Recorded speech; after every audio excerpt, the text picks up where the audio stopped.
नंतर मी जसं मागे बघितलं तर ते 2 लेडीज ते नॉर्मल नाही आहे, त्यांचा ॲक्सिडेंट झालेला आहे. ते लोक माझ्या दिशेने हात करत होते. इतक्या जोरात तो कर्कश आवाज होता ना, असं व्हायचं की एका वेळेला 5-6 जसं मागे वळतंय तर कोणीच नव्हतं बाजूला बेडला. मग आणि आई काही बनवायला गेली तर स्वतःलाच जाळून घ्यायची की का गं? तर मग माझ्याकडे बघितलं आणि काय म्हणते, नाही मी तुझी आई नाही आहे. तिने लिटरली मला असं म्हटलं. मी म्हटलं काय केलं माझ्या आईला? मारून टाक. नमस्कार मित्रांनो, मी तुमचा मित्र वीरेंद्र मोहिते पाटील आणि तुमचं स्वागत आहे आपल्या मिस्ट्री टॉक्स या चॅनलवर.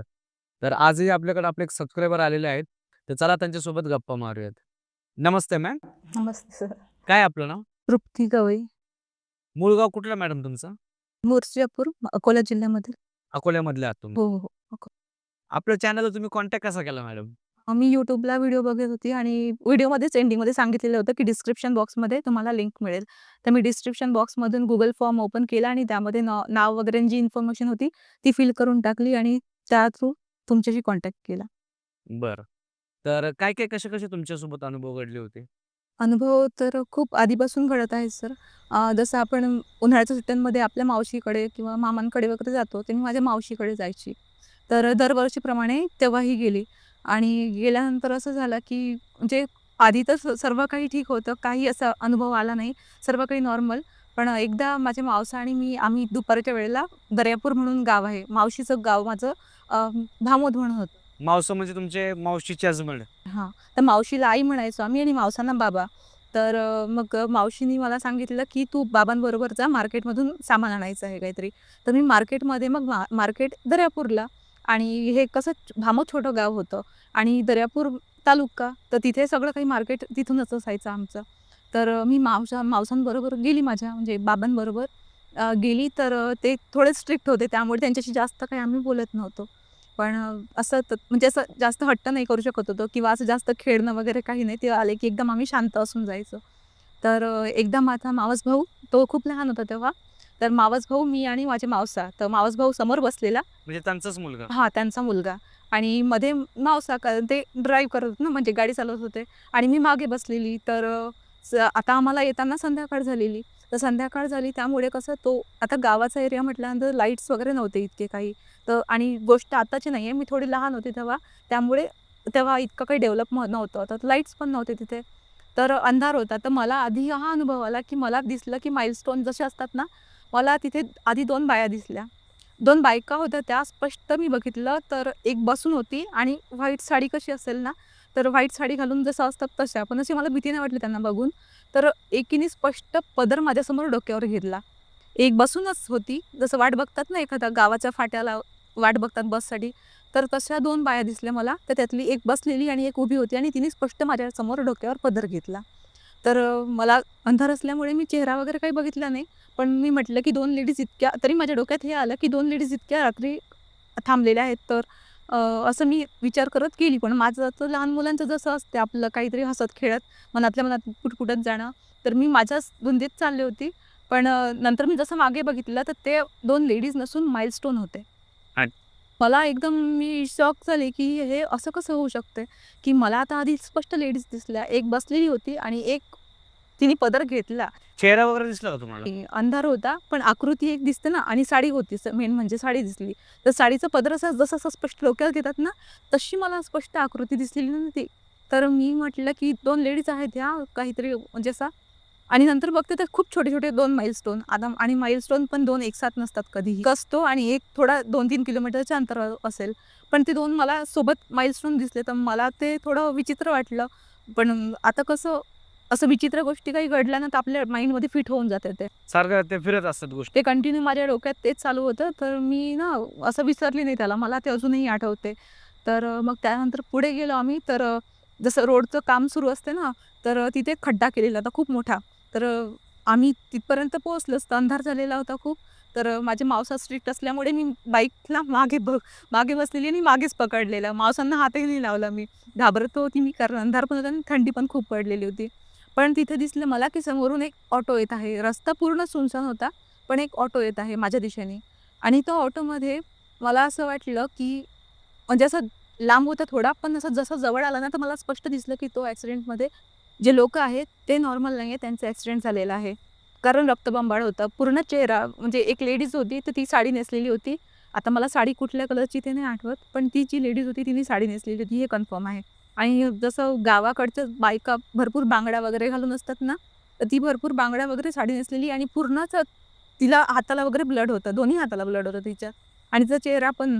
आणि त्यामध्ये 4 होते की 5 मला कन्फर्म नाही, पण माणसं होते त्यामध्ये बसलेले.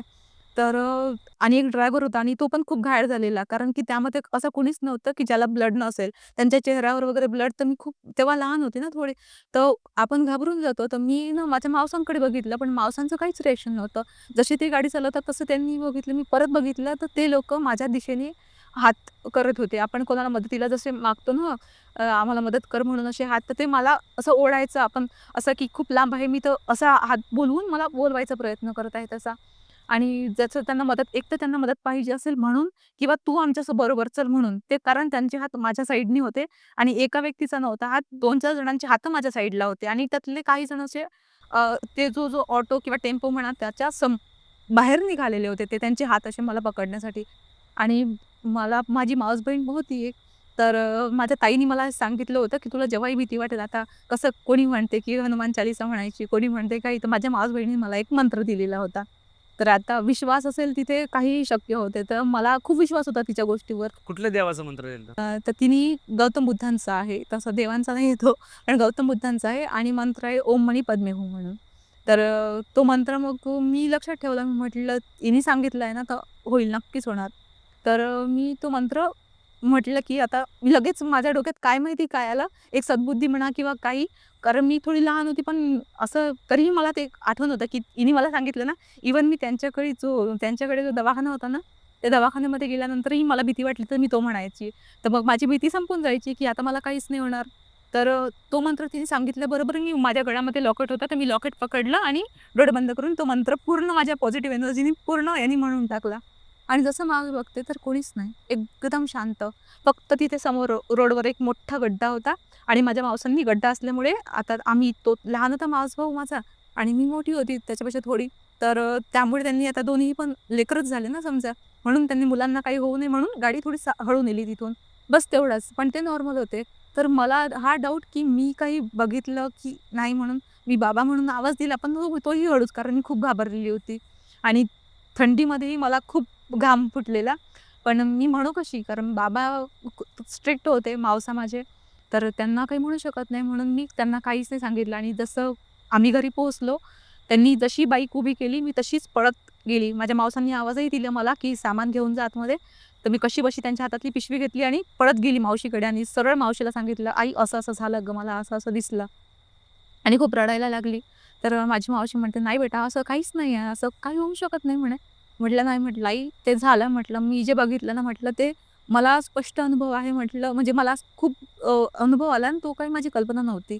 तर माझी मावशी बोलली, की "तुम्ही टीव्ही खूप बघता, भुताची सिरियल वगैरे बघता ना, म्हणून तुला भास झाला असेल, असं काहीच नाही आहे."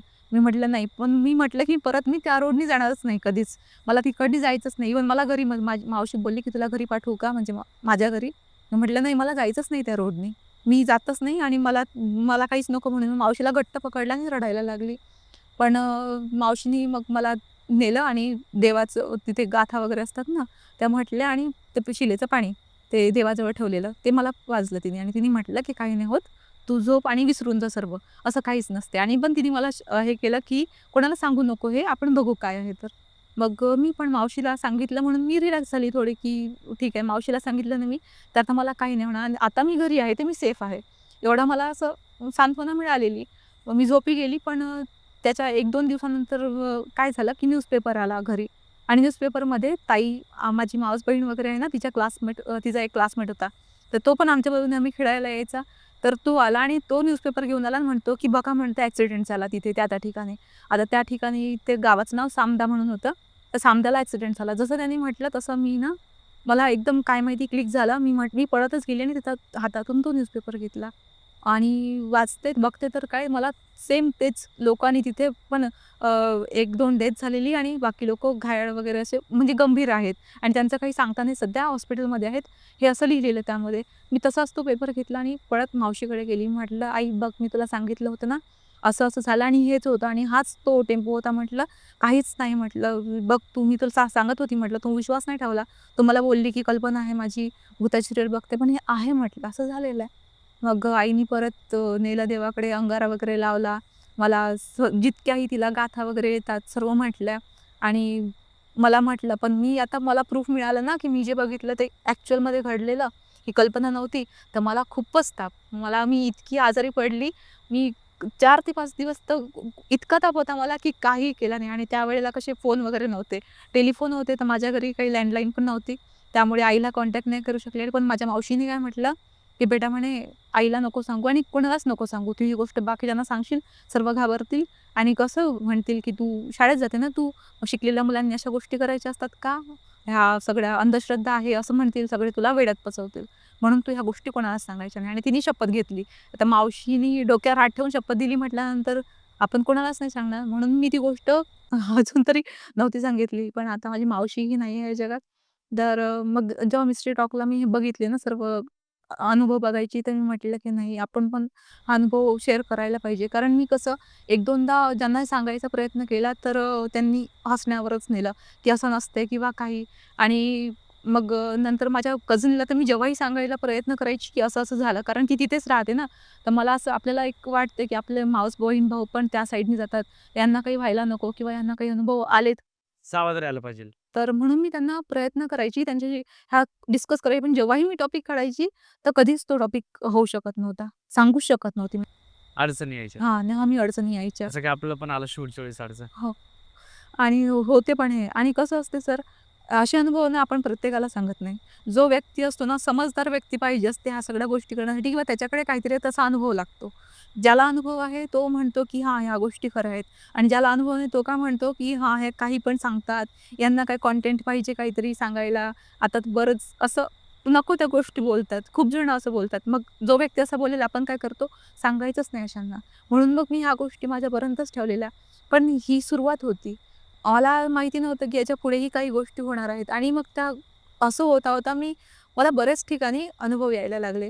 मग तुम्हाला ते दिसले नंतरून तुम्ही सांगितलं तुमच्या मावशीला. त्याच्यानंतर पुढे झालं काय? परत ते काय तशा गोष्टी दिसल्या का तिथंच?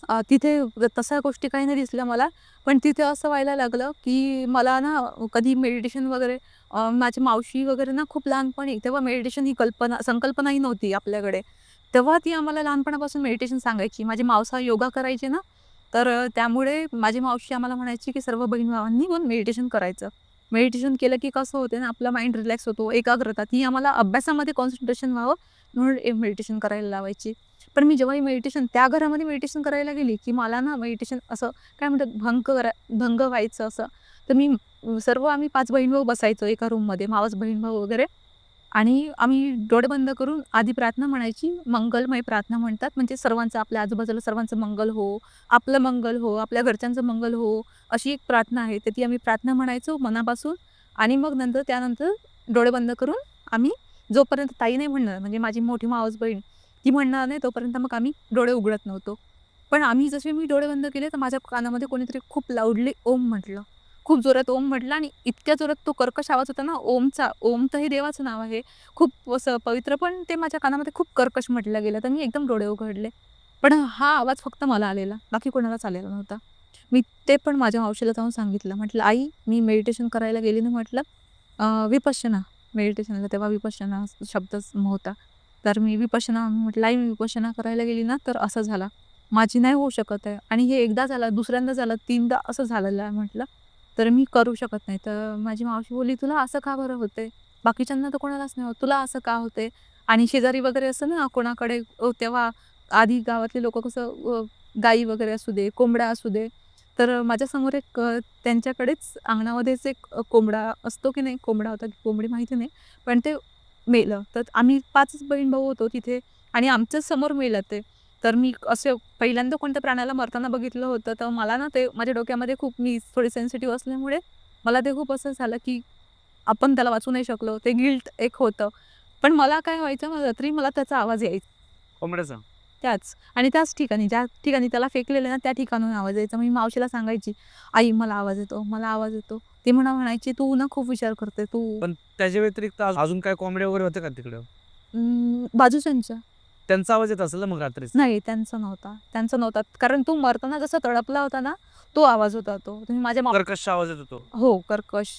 तडपताना जसा एखादा पक्षी कसा आवाज काढेल तसा आवाज आणि तो आवाज यायचा मला. आणि मग माझ्या मावशीला सांगितलं पण मग मला तिथे काय व्हायचं, साप वगैरे पण खूप दिसायचे. मी कुठेही जाऊ आणि असं व्हायचं की एका वेळेला 5-6 साप, हे शक्यच नाही आहे गोष्ट. ही व्हायची मला आणि मला तसं स्वप्नामध्ये पण दिसायचे मग. तिथे गेल्यानंतरही मग मला कोणीतरी सांगितलं की सोमवारचे उपवास पकड. तर मग ते पकडले. इव्हन माझ्या वाढदिवसाला वगैरे तर दिसलेच पाहिजे. आणि ते 2 जे असतात ना, नाग-नागिन ते म्हणतात ना काहीतरी, लाख म्हणतात त्याला. आमच्याकडे लाख शब्द आहे त्याला. तर ते माझ्या वाढदिवसाला जसं माझ्या बहिणीनी मला केक भरवला आणि मी तिला तो पीस भरवायला जातेच, तर मी वर बघते तर 2 साप तिथे. आणि मग रिअलमध्ये? हो, रिअलमध्ये होते. आणि मला आधी साप निघणार असेल ना, तर मला काय माहिती भास व्हायचा. मला भीती वाटायची आणि मी म्हणायची, "नको, मला इथे नाही थांबायचं. मला ना साप वाटतो इथे आहे म्हणून." तर ती म्हणायची, "तुला का बरं तू अशी जास्त विचार करते का? नाही आहे साप." सगळे मला हसण्यावरच न्यायचे. पण मग ते 2 दिवसांनंतर ते दिसून जायचं ना, की रिअलमध्ये आहे आणि तो पण 1 नाही 2 होते. पण मी काय माहिती, मी अशी घाबरत नव्हती जास्त. मी पेशन्सली असं सर्वांना बाहेर काढलं आणि म्हटलं, की "ते बघा तिथे साप आहे." मग ते बघेपर्यंत ते गायब पण झालेले. पण दिसायचे ना लोकांना? बाकी माझ्या कझनला वगैरे पण दिसले. पण जो मारायला आला ना त्याला नाही दिसला. जो त्यांना मारायला म्हणून मारायच्या उद्देशाने आला त्याला नाही दिसला. तर हा गायब झालेला. पण मग असे अनुभव सापाचे एकदा, दोनदा नाही 3-4 वेळा. इव्हन मी तर एकदा झोपलेली होती, तर साप असा, आपण असं झोपतो ना, की मी अशी झोपलेली. तर तो साप पूर्ण, आणि मला हे माहिती होतं, की जर आपण हालचाल केली तर साप आपल्याला चावेल. जर आपण स्तब्ध राहिलो तर आपल्याला काहीच नाही करणार. तर मी अशी झोपलेली ना, तर पूर्ण माझ्या हातावर असा तो बसला होता. मला माहिती आहे ते म्हणतात ना असं गोल राउंड करून. विळखा घालून बसला. हो. तर माझ्या हातावर इथे. तर हा पण अनुभव मग माझ्या मावशीला सांगितला, "आई मला खूप जास्त साप दिसतात." तर आणि मग माझ्या मावसांना काय झालं, त्यांना पान लागलं म्हणतात. ते साप चावला असा शब्द नाही वापरायचा म्हणून पान लागलं हा शब्द वापरतात. तर त्यांना चावला होता. तर तेव्हापासून मग आईनी म्हटलं, की माझी मावस बहीण पण उपवास पकडायची आणि ती आणि मी सोबत शिकायला. तर मग त्याच्यामुळे मी पकडले. तर मला ते दिसायला बंद झाले. पण असं व्हायचं, मग माझ्या मावशीने मला हेच म्हटलं, की "तू येतच नको जाऊ इकडे. तुला हे." त्याच्याने काय हानी वगैरे झाली का? नाही, काहीच नाही. जसं काय त्रास वगैरे त्याच्यापासून? नाही, फक्त भीती वाटायची. खूप जास्त भीती वाटायची. इव्हन आता सर आपल्या हातावर बसलेला आहे म्हटल्यानंतर, मी 12th मध्ये होती तेव्हा. आणि 12th मध्ये इतकं काही मॅच्युअर नसतं ना आपण, आणि तो साप पूर्ण असं, म्हणजे मी झोपलेली ना, तर माझ्या पायावरून असा पूर्ण आला तो. आणि इथे पण मी म्हटलं, माझी बाजूला माझी कझन झोपलेली. मी म्हटलं, जर मी हालचाल केली तर तो तिला चावेल, तर मी आणखी गिल्टमध्ये जाईल, की माझ्यामुळे असं झालं. म्हणून मी अशी स्तब्ध राहिली आणि त्याला पूर्ण जाऊ दिलं. तो गेल्यानंतर मग तिला म्हटलं, "कल्पू." आणि आम्हाला मग सापाची शेपटी पण दिसली. काळा कुट्ट होता एकदम साप तो, आणि त्याची शेपटी पण दिसली. ती म्हणत, "ताई तुझ्याबरोबर काहीतरी आहे." आणि मला असं ना, खूपदा एम-पीला गेलो आम्ही, कॉलेजची ट्रिप होती. एम-पीला गेलो तर तिथे खूप सगळे ठिकाण ना, तर मी असं म्हणायची, की इथे गेल्यानंतर ना इकडे हे आहे. म्हणजे एक उद्यान होतं, तर त्या उद्यानमधून रस्ता मला आधीच माहिती तो. तर माझ्या मैत्रिणींना मी सांगायची, "अगं इकडनं असं वाटत आहे मला, मी इथे आलेली आहे आधी." ती काय म्हणते, "तू मागच्या जन्मात आली असेल, तुला असं भास होतो." आता आपले फ्रेंड्स तर आपल्याला मस्करी. तर म्हणून असं म्हटलं, की "तू मागच्या जन्मात आली असेल." मी म्हणे, "नाही, मला हे व्हिज्युअल्स आलेले आहेत, काय माहिती पण आहे असं." तर तिथेही आम्ही बोटिंग करत असताना साप माझ्याच दिशेने आला. कोणाकडेच नाही आला. कोण पाण्यातून? पाण्यावर तरंगत मी पहिल्यांदा साप बघितला होता तो. मग हे असे अनुभव भूतांचे पण आले समजा. तो ऑटो जो आहे इन्सिडेंट, आधी होण्याच्या आधीच मला दिसलेला ना ऑटोमधला. आणि दुसरा हा आणि सापांचा तर मला बरेचदा आलेला. बरेच, म्हणजे मी ग्रॅज्युएशन होईपर्यंत माझा आला. आणि मग ते थांबलं कसं काय? ते सोमवारचे उपवास पकडले मी. हां, तुम्ही सांगितलं. हां, सोमवारचे उपवास मी खूप मनापासून पकडले आणि विश्वास ठेवला, की नक्कीच असं होईल. तर ते झालं पण. आणि भीती पण नाही. आणि आत्ता कसं व्हायचं, मग हे सगळं होत नंतर मग आम्ही फर्स्ट इयरला आली मी. फर्स्ट इयरला ए-टी-डी म्हणून एक आमचं संजय कुरे मॉडर्न आर्ट कॉलेज आहे. तर तिथे ॲडमिशन घेतली. तर तिथे कॉलेजच्या जवळच बघतो ना, आता माझी बहीण पण माझ्याबरोबरच शिकायला होती. आम्ही एकाच क्लासमध्ये. तर आम्ही कॉलेजपासून जवळच रूम बघितली. तर आम्हाला एक रूम मिळाली. रूम खूप छान होती आणि वर होतं, आणि लँडलॉर्ड खाली असायचे आणि वर फक्त एकच रूम होती. त्यामुळे डिस्टर्बन्सचा प्रश्नच नाही. आणि जागा पण खूप सगळी मोकळी जागा होती एकदम. तिथे इव्हन बर्थडे वगैरे सेलिब्रेट होऊ शकली, इतकी मोकळी जागा होती. आणि फक्त एक रूम होती जी म्हणजे ती स्टुडंट्सला देत होते. तर आम्ही म्हटलं, की "ही रूम खूप छान आहे" म्हटलं. तर त्यांना विचारलं, रेंट पण खूप कमी होतं बाकी रूमच्या मानाने. आता ते रेंट का कमी होतं त्याचं कारण आम्हाला नंतर कळलं, कारण कोणीच तर, बाकीच्यांना माहिती असेल काही असेल म्हणून तिथे, तर कोणी नव्हतं. पण आम्हाला असं होतं, की आम्हाला कॉलेज जवळ आहे तर आणि कधी असं म्हणजे असं भीती नव्हती ना मनामध्ये. तर आम्ही तिथे राहायला गेलो. तर त्या काकू होत्या, त्यांचे सासरे होते. तर त्या आजोबांशी नेहमी आम्ही जाता-येता बोलायचो. तर मग ते आजोबांचं असं झालं, की त्यांची तब्येत खूप खराब व्हायला लागली. मग त्यांना उठता-बसता पण येईना. तर तेव्हा त्या काकू काय करायच्या, त्या काकू आणि त्यांचे सासरेच राहायचे. तर त्यांना 2 मुली होत्या, पण एकीचं लग्न झालेलं आणि एक कॉलेजमध्ये होती, तर ती बाहेरगावी शिकायची. तर त्या काकू आणि आम्ही होतो आणि आजोबा असायचे. तर आम्ही जाता येताना आम्ही कॉलेजमधून जाता येता आजोबांशी बोलायचो, गोष्टी करायचो त्यांच्याशी. तर जेव्हा त्यांची तब्येत खूप सीरियस झाली, तर मग त्यांना मग माझी बहीण आणि मी आम्ही दोघींचंच काम असायचं. त्यांना बाथरूमला वगैरे जायचं असेल, तर मग आम्हीच त्यांना हात पकडून किंवा पकडून वगैरे असं दोघीजणी घेऊन जायचो. आणि ते आजोबा पण त्यांच्या सुनेला कधीच सांगत नव्हते. ते आमच्याशी जितके क्लोज होते, त्यांच्या सुनेशी तितके नव्हते ते असे फॅमिलिअर. मग त्या आजोबांचं असं झालं, की त्यांची तब्येत खूप सिरियस झाली आणि त्यांना ॲडमिट करावं लागलं. पण आम्हाला माहिती नव्हतं, की ते आजोबा जाणार आहेत म्हणून. पण त्यांच्या काकू सतत म्हणायच्या, की "आता वाचत नाही. आता ते जाणार आहे." आणि म्हणलं, "काकू होतील ठीक." म्हणे, "नाही, नाही जाणारच आहे. आता ते कशाला वाचतात? झालं त्यांचं वय." आणि त्या आनंदाने म्हणायच्या बरं अशा, दुःखात नाही काही. असं तर त्यांनी सहजच बोलायचं. की जाणार आहेत, त्यांचं वय झालं आता, म्हातारे माणसं जातात, जाण्याचं काय दुःख असं करायचं असं. तर ते जाणारच आहेत आता. तर कारण त्यांचं खूप त्यांच्या त्या सूनबाई होत्या, त्यांनी खूप वर्षापासून केलं होतं ना, तर मग त्यांना असं काही नव्हतं की आता मी किती करणार, असं त्याही थकल्याच होत्या त्यांना करून. मग आम्ही घरी गेलो म्हणजे उन्हाळ्यात दिवाळीच्या सुट्ट्या होत्या. तर त्यामुळे आम्हाला कॉलेजला सुट्टी असल्यामुळे आम्ही मग आमच्या गावी परत आलो मूर्तिजापूरला. आणि आल्यानंतर मग गेलो आम्ही. तर काय झालं त्या पिरियडमध्ये काय झालं होतं आमच्या माघारी, आम्ही गेलो ना, तर त्यांनी काय म्हटलं, की "तुम्ही रूम इथेच ठेव, चाबी इथेच ठेवून द्या." तर आम्ही तिथेच ठेवलं. पण त्यात काय व्हायचं आधी, जेव्हा मी प्रॅक्टिकल्स करायची, तर प्रॅक्टिकल करताना आमच्या जी आमची रूम होती त्याची कडी नेहमी उघडी संध्याकाळच्या वेळेला आम्ही कितीही बंद करून गेलं तरी ती उघडीच असायची सांजवतीला. कारण त्यांचं असं तर त्या काकूंच्या सासूबाई सांगत होत्या, म्हणजे काकू सांगायच्या, की आमच्या सासूबाईला ना दार बंद आवडत नाही. त्या म्हणतात ना, जुन्या काळातल्या होत्या ना, त्या जुन्या लोकांना आवडत नाही दार सांजवतीला बंद असलेलं. संध्याकाळी म्हणजे. तर त्या कधीही दार लावू देत नव्हत्या. त्या कडी उघडच म्हणजे म्हणायच्या, की कडी नाही लावायची, लक्ष्मी येत असते, यावेळेला लक्ष्मीची यायची वेळ आली. तर असं व्हायचं, की ती कडी नेहमी उघडी असायची. माझी बहीण आणि मी नेहमी बघायचं, आम्ही एकमेकींशीच भांडण करायचो, की "तू विसरलीस ना?" ती मला म्हणायची, "तू विसरली." पण असं व्हायचं, की ते एकदा नाही, दोनदा नाही, नेहमीच व्हायचं असं. मग मी म्हटलं, की "हे बघ आता, मी पण लावली तुझ्यासमोर कडी लावलेली आहे ना, आता आपण दोघीही प्रूफ आहोत, आता दोघीही सोबत जाणार आहोत बाहेर. तर तुझ्या आधी मी येणार नाही किंवा हे पण नाही, सोबतच येणार, त्यामुळे प्रश्नच नाही कोणी यायचा." आणि त्यांच्या सूनबाई पण वर येत नव्हत्या कधी. तर बघतो तर ती कडी आम्ही आलो तर परत उघडलेली होती.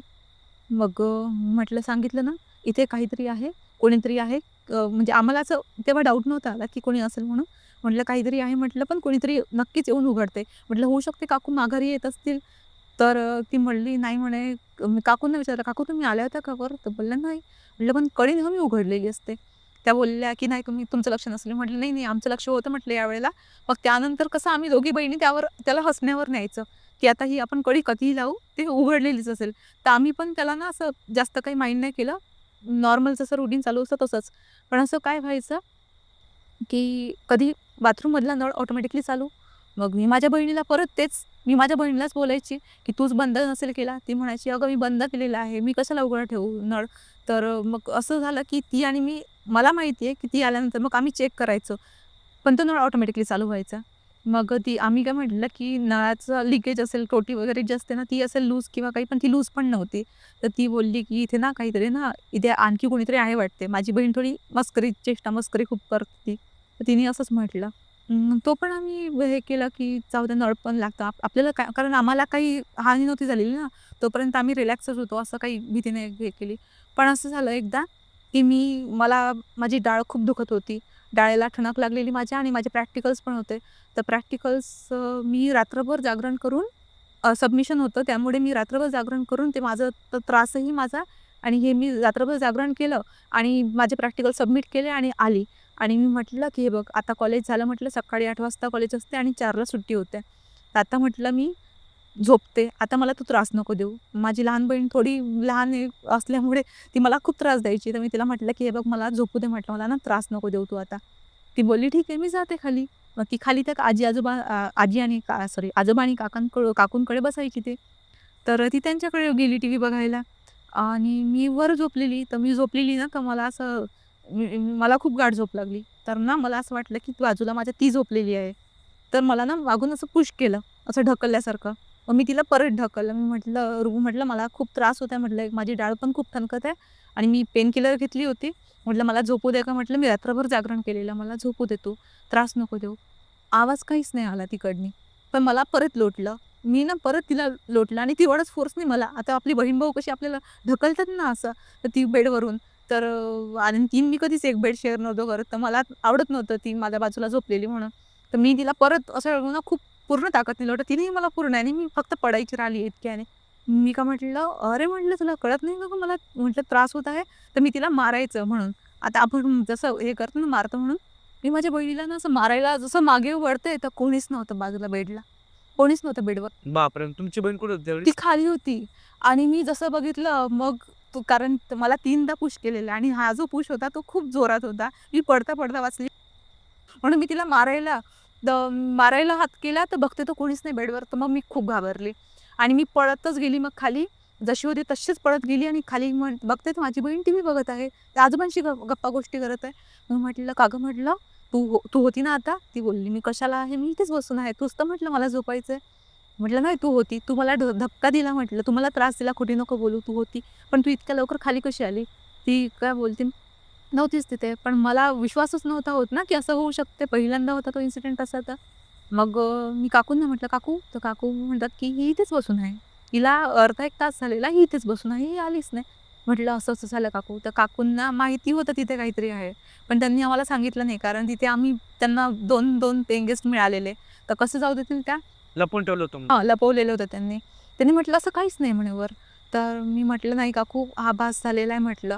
तर त्या बोलल्या, "नाही, काही नाही, तू थकलेली आहे ना खूप, तू झोपली नाही ना, तर तुला भास झाला." मग माझ्या बहिणीला सांगितलं. माझी बहीण त्यांनी विश्वास नाही ठेवला, मग माझ्या बहिणीने विश्वास ठेवला. ती म्हणे, "हो ताई, हे बघ," म्हणे, "कडी पण उघडणं, नळ चालू होणं आणि आता तुझ्यासोबत हे जे घडलेलं म्हणे, इथे काहीतरी आहे." मग आम्ही काय करायचं, कोणी सांगितलं, की मिठाच्या पाण्याने फरशी पुसायची म्हणजे निगेटिव्ह एनर्जी येत नाही. धूपबत्ती वगैरे जाळायचो, पूजा वगैरे करायचो आम्ही. म्हणलं धूपबत्ती, कापूर वगैरे जाळल्याने निगेटिव्ह एनर्जी थांबत नाही. पण काय व्हायचं ते कडी उघडणं हे चालूच होतं.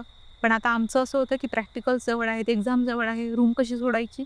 म्हणून आम्ही ना आणि आम्हाला असं हल्ला नव्हता झालेला ना कुठल्या प्रकारचा, असं जीवहानी काही असं काही घडलेलं हार्म नव्हतं केलं काही. काही हार्म नव्हतं त्याच्यामुळे आम्ही म्हटलं की जाऊ दे, असू दे. जे पण असेल ना तेही राहू दे इथे ना आपणही. मग आम्ही तिथेच राहत होतो ना, तर मग हे हे सगळं चालू असताना असं झालं की मग सुट्ट्या लागल्या आम्हाला आणि ते आजोबा जे आजारी होते. मग आम्ही परत आलो तर ते आजोबा वारले, अरे बापरे! की त्या आजोबांची डेथ झाली. मग त्या आजोबांची डेथ झाल्यामुळे मग आता थोडं क्लोजच आलो होतो आम्ही. तर त्यामुळे थोडंसं असं दुःखच वाटलं, की आणि मग मी ना कधी-कधी असं बसून आठवण करायची, की आजोबा किती छान होते. आम्ही गोष्टी करायचो. आजोबा किती छान होते गं, लवकरच गेले. आपल्याला म्हणजे आता आमच्या आजोबांसोबत टाईम स्पेंड नव्हता केला आम्ही, त्यामुळे त्यांना असं आपल्या स्वतःच्या आजोबांना इमॅजिन करायचं. त्यामुळे असं थोडंसं आम्ही डिस्कस करायचो, की आजोबा असते तर बघ बरं असं झालं. शेवट आपण बघू पण नाही शकलो गं. माहिती असतं की ते जाणार आहे तर थांबलो असतो आपण, नसतं गेलं. आमच्या ह्या गोष्टी आणि मग एक दिवस आम्ही एक रात्र आम्ही झोपी गेलो. दोघी बहिणी गोष्टी वगैरे करत आणि मी झोपली ना, तर मला स्वप्नात ते आजोबा दिसले. ते स्वप्नात आले माझ्या आणि ते आजोबा पण आले आणि एक दुसरे आले, ज्यांच्याबद्दल मी कधी ऐकलेलं नव्हतं, कधी बघितलेलं नाही. आणखी एक व्यक्ती दिसले. ते हे आजोबा दिसले मला ज्या बेडवर आम्ही आहोत त्याच बेडवर आणि दुसरे आजोबा दिसले ते आराम खुर्ची असते ना ती त्यावर बसलेले एकदम शांत न्यूजपेपर त्यांच्या हातामध्ये आणि आराम खुर्चीवर ते वाचत आहेत ते न्यूजपेपर आणि दुसरे दिसले ते आजी. ते आजी दिसल्या मला लुगडं नऊवारी नेसलेल्या. त्या आणि त्या काय करत होत्या, जमिनीवर पाय घासत होत्या आणि जमीन चाटत होत्या, माती जमिनीची. बापरे! अशा दिसल्या. एकाच वेळेस 3 जण हो, दिसले. हे 3 जण दिसले मला स्वप्नामध्ये. हो, आणि माझी बहीण आणि मी ज्या बेडवर झोपलेलो पण त्या आजोबा मला तिथेच दिसले. तर एकदम असं दिसलं की ना खिडक्या, दरवाजे खूप जोरजोरात वाजत आहेत आणि हवा पण खूप स्पीडने चालत आहे. स्वप्नामध्ये असं दिसलं आणि जसं पाऊस पडतो तर कसा खूप आवाज, वारा वगैरे चालू असतो तशा टाईपचं स्वप्नात दिसलं मला असं आणि विजा पण खूप गडगडत आहेत आणि ते आजोबा प्रचंड चिडलेले आणि असं की ते चिडले म्हणून ह्या विजा गडगडत आहेत. ते जसे-जसे रागवत आहेत, उग्र होत आहेत, तसे-तसे ह्या विजा वगैरे आणखी गडगडत आहेत आणि वारा खूप चालत आहे, असं स्वप्नामध्ये दिसलं मला. बरं. मग पुढं काय झालं? मग ते आजोबा स्वप्नामध्ये दिसले आणि असं सर्व जसं टीव्हीमध्ये दाखवतात ना, असं भुताची गोष्ट वगैरे काही होत असताना पूर्ण ॲक्चुअलमध्ये घडत होतं. पण ते स्वप्न होतं की काय मला हो, हे तिघं जण बसलेले. तर म्हणजे एका घरामध्ये 3 व्यक्ती. त्या आजी जमिनीवर आहेत, पाय घासत आहेत आणि जमिनीला चाटत आहेत आणि दुसरे आजोबा न्यूजपेपर वाचत आहेत चेअरवर आराम खुर्चीवर एका साईडला आणि हे आजोबा बेडवर तिथे बसलेले असे आणि असे खूप प्रचंड चिडलेले आमच्यावरती. मग मी म्हटलं, आजोबा तुम्ही आम्हाला घाबरवताय." मी स्वप्नातही त्यांना म्हटलं की आजोबा आणि माझी बहीण ना मला पकडून रडायलाच लागली. तर की ताई बघ ना ताई आजोबा कसे करत आहेत, बघ ना आजोबा कसे करत, कारण आम्ही त्यांना आजोबांना खूप शांत बघितलं होतं ना आणि स्वप्नामध्ये ते आमच्यावर खूप चिडत होते, खूप रागवत होते आम्हाला. मग माझी बहीण खूप अशी रडायला लागली. मी तिला म्हटलं, रुपू म्हटलं थांब तू. म्हटलं आजोबा म्हटलं तुम्ही का असे करत आहे, म्हटलं माझी बहीण घाबरत आहे ना, म्हटलं तुम्ही आम्हाला का भीती दाखवताय, तुम्हाला तर मुक्ती मिळाली. मी स्वप्नामध्ये त्यांना म्हटलं तुम्हाला मुक्ती मिळाली. पण आजोबांनी काय म्हटलं, मला कशाची मुक्ती मिळाली रे, मला रागवले ते खूप, मला कशाची मुक्ती मिळाली म्हणे, मी सर्वांना म्हणे सगळ्यांच्या नावाने काही ना काही करून गेलो. आणि त्यांनी स्पष्ट सांगितलं मला की 5-6 त्यांना 5 की 6 म्हणजे 5-6 मुलं होते. त्यातले जे सून होती ना त्यांचे मिस्टर वारले, एक मुलगा वारला आणि बाकी त्यांना मुलं मुली होते त्यांचे 5. तर त्या 5ही जणांच्या नावाने त्यांनी प्रॉपर्टी केली होती. 11 लाख रुपये प्रत्येकाला, 11-11 लाख रुपये प्रॉपर्टी दिलेली त्यांच्या नावाने. कारण आजोबा ॲडमिट होते ना तेव्हा सगळ्यांनी हे पहिलेच करून घेतलेल्या गोष्टी. तर मग आजोबांनी सांगितलं की मी सर्वांना काही ना काही देऊन गेलो आणि त्यांची जी सून होती ज्यांच्याकडे होते तर त्यांना ते पूर्ण घर आणि 2 शॉप होते जे जसं मेन सिटी असते की नाही, मेन सिटीमध्ये शॉप होते आणि त्याला भरपूर मागणी होती, ते खूप रेंट मिळायचं त्या शॉपचं त्यांना. तर ते शॉप 2 आणि घर ते त्यांच्या त्या सुनेच्या नावाने केलेलं. त्यांनी सांगितलं मी सर्वांना काही ना काही देऊन गेलो, पण माझ्यासाठी कोणी काय केलं, माझी इच्छा पण पूर्ण नाही केली. म्हटलं तुमची कोणती इच्छा, तर त्यांची नात होती स्नेहाताई. तर म्हणे मला स्नेहा आणि वैभवराव, तर वैभवरावच्या हातून मला पुरणपोळी पाहिजे, तुपाची पोळी पाहिजे, तूप लावलेली, कारण त्यांना शेवटपर्यंत पोळी खाताच नाही आली, ते दूधच प्यायचे. आणि जेव्हा ते लास्ट स्टेजला होते तेव्हा त्यांना फक्त त्यांनी सुजी उपमा वगैरे असंच दिलं जे त्यांना अजिबात आवडत नव्हतं. त्यांची इच्छा होती की मला हे खायला द्या. आणि जेव्हा ते सिरियस होते ना तर त्यांची जी लहानी नात आहे ती गोव्यालाच निघाली होती, ते तिने काय केलं मंचुरियन आणलेले, पण यांना काय वाटलं की यांनी नॉनव्हेज आणलं. मग आजोबा सिरियस होते ना, ते आजारी होते, तर त्यामुळे त्यांना देता येत नव्हतं. तर त्यांची इच्छा की नॉनव्हेज आणून मला दिलं नाही, तर त्यांची नॉनव्हेजमध्ये इच्छा राहिलेली. तर मला काय बोलले ते स्वप्नात की मला स्नेहा आणि वैभवराच्या हातून पुरणपोळी पाहिजे आणि मला तिखट मसाल्याची भाजी खायची आहे आणि गोड म्हणे मला जिलेबी दिलीच तर नाही म्हणे, मला गोड दिलंच नव्हतं तुम्ही, असं म्हटलं. मग मी म्हटलं पण तुम्ही आम्हाला भीती दाखवते, म्हटलं माझी बहीण घाबरत आहे, खूप घाबरत आहे, म्हटलं आम्हाला त्रास नका देऊ म्हटलं. तर जे दुसरे आजोबा होते आराम खुर्चीवर बसलेले त्यांनी म्हटलं की त्या मुलींना कशाला भीती दाखवतो तू, त्यांनी काहीच केलेलं नाही, त्यांची चूक नाही, त्यांना भीती नको दाखवू, त्या घाबरत आहेत, असं म्हटल्या ते आजोबा एकदम शांत आणि तो जो वारा सुरू होता तेही शांत, विजांचा गडगडाटही एकदम शांत झाला आणि सर्व नॉर्मल. आणि त्या आजी ज्या आहेत त्या फक्त त्या ॲबनॉर्मल होत्या, त्या थोड्या म्हणजे मेंटली नॉर्मल नव्हत्या, त्या आजी जमिनीवर पाय घासतच होत्या आणि त्या लुगडं घेऊन मला स्पष्ट दिसल्या की त्या नऊवारी घालून, डोक्यावर पदर आहे त्यांच्या आणि हातामध्ये बांगड्या, जशा जुन्या लोक असतात ना, जुने लोक तशा त्या, आणि सगळं काही पद्धतशीर राहणीमान वगैरे सगळं व्यवस्थित, पण त्या जमिनीला चाटत आहेत, पाय घासत आहेत असं दिसलं. आणि मग जशी मी सकाळी उठली तर मी पूर्ण घामाने ओलीगच्च झालेली होती. पण आणि मग मला हे 2 मिनटासाठी असं झालं होतं की हे मी बघितलं हे स्वप्न आहे की रिअल होतं. आणि मी माझ्या बहिणीला सांगितलं, तर मी म्हटलं तुला काही भास झाला का, तुला काही वाटलं का, नाही म्हणे मला तर काही नाही, मी तर झोपलेली होती शांत. मी म्हटलं यार, म्हटलं मला असं दिसलं गं, म्हटलं खूप रिअल होतं, म्हटलं ते स्वप्न होतं, म्हटलं पण खूप रिअल वाटलं मला. तर मग माझी त्या काकू आल्या, मग त्या दिवशी सकाळीच आल्या, त्या मॉर्निंग वॉकसाठी उठल्या आणि मला हे स्वप्न पडलेलं तर 6च्या आधीच पडलेलं. तर 6लाच मी काकूंना भेटली आणि काकूंना म्हटलं काकू मला असं असं स्वप्न दिसलं. त्या काकूंचे पूर्ण हावभाव चेंजेस झाले आणि त्या काकू म्हणजे त्यांचा चेहरा एकदम पांढराच पडला आणि त्या अशा एखाद्या व्यक्तीला घाबरतो ना कसं, असं माझ्याकडे ते एकटक बघत राहिल्या आणि मला म्हणतात तुला हे सर्व कसं माहिती? मग म्हटलं मला आजोबांनी सांगितलं आहे स्वप्नामध्ये की सर्वांच्या नावाने प्रॉपर्टी करून गेलो, 11 लाख रुपये. मग त्यांनी सांगितलं की 11 लाख, 5 भावांना 11 लाख रुपये दिले आणि माझ्या नाव आणि मला हे घर आणि हे जे 2 आपले शॉप आहेत हे माझ्या नावाने केले असं. आणि म्हणे हो म्हणे तू जे सांगत आहे ना म्हणे मसाल्याची तिखट भाजी, ते नॉनव्हेज खायची इच्छा होती. आता म्हणे शेवटच्या ताटामध्ये कसं तेरवीला नॉनव्हेज नाही ठेवू शकत ना त्या ताटात, म्हणून म्हणे आम्ही नॉनव्हेज ठेवलं नाही. पण आम्हाला माहिती होतं ना नॉनव्हेज खायचं आहे म्हणे, कारण म्हणे सोनूनी नॉनव्हेज मंचुरियन आणलं, त्यांना वाटलं नॉनव्हेज आहे आणि लपून ठेवलं माझ्याकडून, म्हणून त्यांचं मन त्यात होतं. पण डॉक्टरने मना केल्यामुळे दिलं नाही. आणि म्हणे त्यांना जिलेबी आवडायची आणि म्हणे शेवटच्या ताटामध्ये आम्ही जिलेबी ठेवायला विसरलो, म्हणून ते त्यांना तुला मागितलं. म्हटलं मला आणि ते ज्या चेअरवर दिसले म्हटलं ते म्हणे आमचे मोठे सासरे होते. अच्छा. त्यांचे मोठे सासरे जे त्या रूममध्ये राहायचे आणि त्याच रूममध्ये त्यांची डेथ झालेली. आणि त्या आजी दिसल्या, त्या त्यांच्या सासूबाई, मोठ्या सासूबाई, त्या म्हणतात त्यांना वेड लागलं होतं म्हणतात. त्यांची मेंटल सिच्युएशन काही ठीक नव्हती म्हणतात लास्ट स्टेजला असताना. तर त्या ना तुळशीमधली माती खायच्या, जमीन चाटायच्या, वेड्यासारखं करायच्या. तर हे मी कधी ऐकलं नव्हतं, मला काहीच कल्पना नव्हती. पण त्या मला ॲक्च्युअलमध्ये स्वप्नात दिसल्या पण होत्या. तर मी काकूंना सांगितलं, काकू मला बोलल्या इतकं सगळं कसं काही दिसणं शक्यच नाही म्हणे. म्हटलं मग मला दिसलं ना. म्हटलं तर त्यांनी काय माहिती काय झालं, एकदम क्षुल्लक कारण होते, त्यांनी आम्हाला रूम खाली करायला सांगितले. कारण आम्ही मग कॉलेजमध्ये स्टुडंट्सला सांगू ना बाकी, तर मग त्यांनी आम्हाला ती रूमच खाली करायला लावली. तर आम्हाला एक्झाम तोंडावर होती आणि आम्हाला रूम खाली करावं लागली मग ती. अच्छा, त्रास वगैरे काय झाला नाही ना? त्रास नाही, पण असं आम्हाला वाटायचं ना की त्या रूममध्ये कोणीतरी आहे. त्यांचं म्हणणं काय, आता त्यांचं कबड आम्ही वापरायचो, ते कबड वापरून म्हणजे नका, तो बेड त्यांचा आहे असं दाखवायचं. आणि मग ना असं मला नंतर कळलं की ते जे आजी आजोबा होते ना, त्यांना ना जेवायला त्यांना ती वरची रूम दिलेली आणि एक जसं आपण रिंग असते ना लावलेली, बेल नसते का दरवाजा बाजूला की बेल वाजते, तर ती एक बेल लावलेली की त्यांना भूक लागली तर बेल वाजवायची, मग ह्या काकू त्यांना वर जेवायला पाठवतील. तर त्यांचा जो म्हणजे मला एका मैत्रिणीने सांगितलं की त्यांचं असं तळपलेच होते ते मरताना, त्यांना नॉर्मल डेथ नव्हती, त्यांची नॅचरल डेथ नव्हती, त्यांना त्रास दिला गेला होता आणि त्यांचा जीव तिथे गेलेला. तर ते जे बेड ते फर्निचर ते सर्व त्यांचं होतं, म्हणून ते त्यांचं अस्तित्व आम्हाला दाखवायचे की हे आमचं आहे. त्यांनी आम्हाला काही हानी नाही केली. पण ते आजोबा जे दिसले ना, पण त्यांनी सांगितलं की आमचे मोठे सासरे ते खूप शांत होते, ते तुला स्वप्नात दिसले ना ते आमचे मोठे सासरे होते, ते खूप शांत होते. म्हटलं ते आजोबांचं ऐकायचे, तर ते म्हणे त्यांच्यामुळेच शांत झाले. मग ह्या सर्व अनुभव खूप रिअल होता, पण खूप रिअल.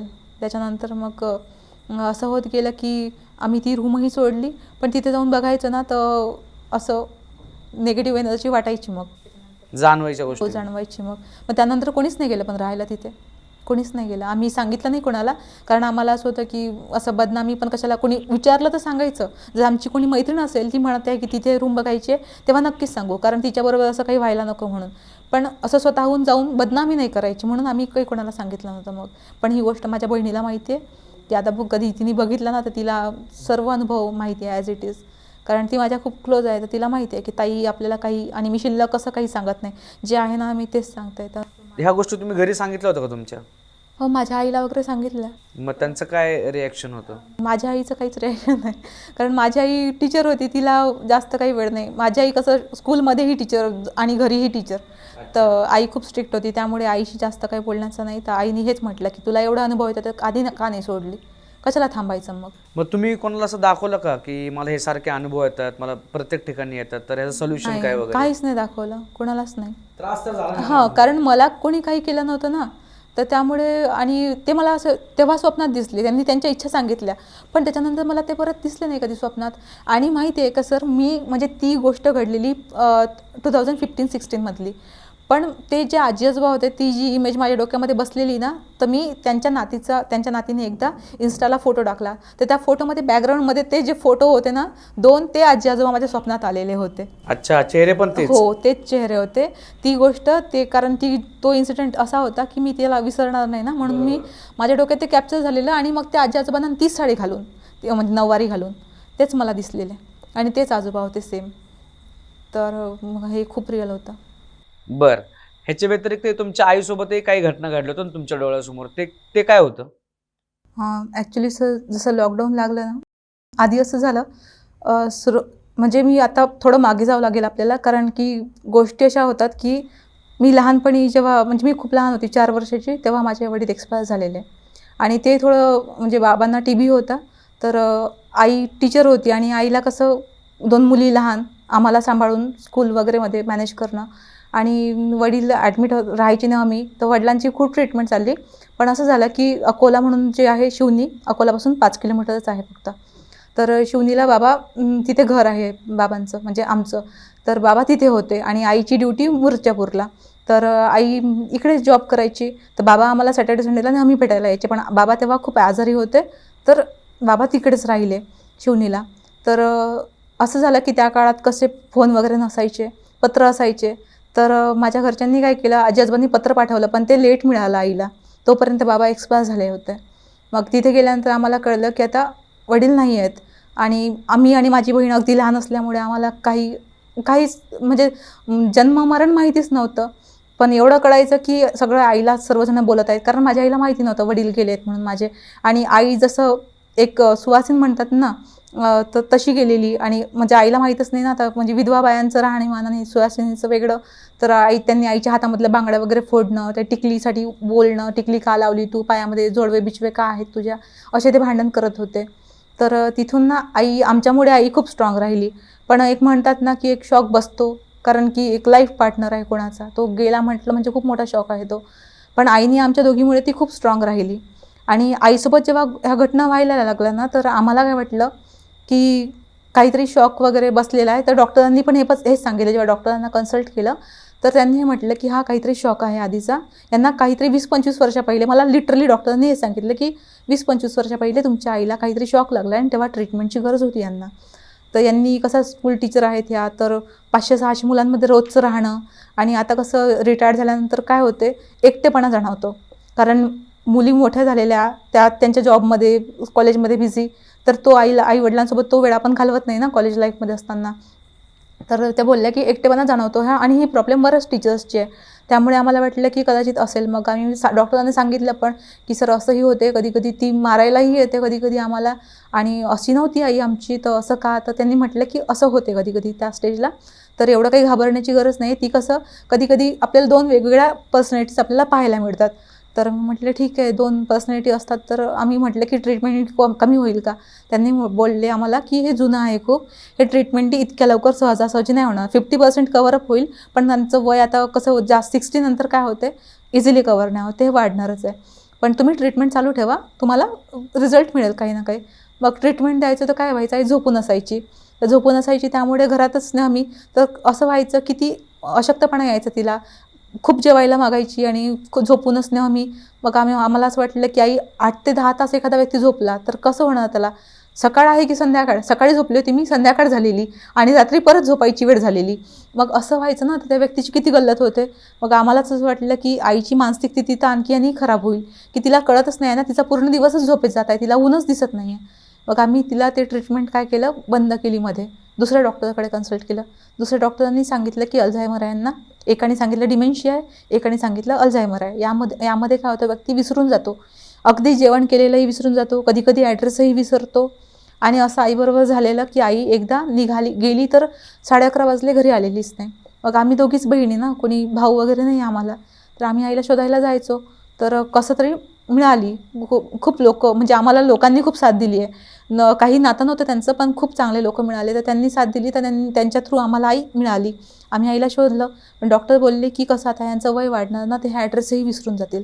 तर यांची ट्रीटमेंट कंटिन्यू चालूच ठेवायची. म्हणून आम्ही केलं की याच्याहीपेक्षा चांगला डॉक्टर म्हणून अमरावतीला